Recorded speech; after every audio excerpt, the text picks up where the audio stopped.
So why did you still get a cross-contamination violation? It's time to revise or create a cross-contamination policy so you can make sure that your employees know how to effectively protect your food and how to fix something if it isn't right. But first, what is a policy and how do you create a cross-contamination policy for your business?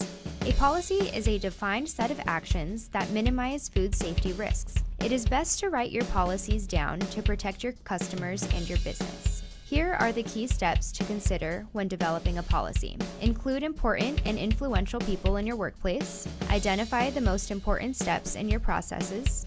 Ensure that your policy includes corrective actions. Revise the policy based on problems that arise or as your food processes change. Let's look at each of these steps more closely. When writing your policy, make sure you are including the key people in your establishment, like shift leads, managers, and influential staff. Where could a cross-contamination issue arise in each of these steps? Is the food protected during storage? Do you store raw meats on lower shelves in the correct order? What pieces of equipment come into contact with raw food? Is this equipment also used with ready-to-eat or RTE food? Does your staff use utensils and gloves when handling RTE food? Is food available for self-service protected by covered containers and sneeze guards? Here's a few more questions you might need to ask yourself while writing your new policy. Who is responsible? What needs to happen? Employees need to store food in clean, covered containers that are protected from other raw foods, chemicals, and anything that could be potentially dangerous in your restaurant. When does your policy take place? These actions should be followed whenever food is received,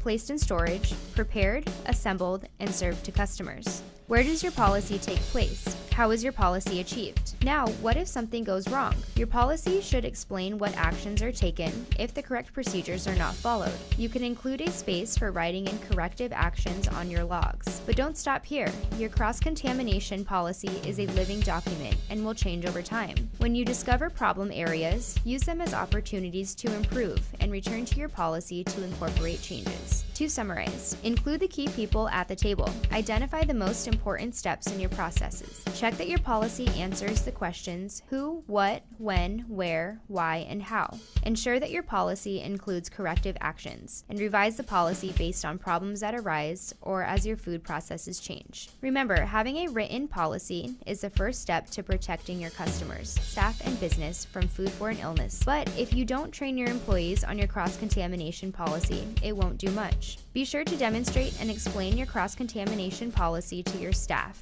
which we explain in our next video.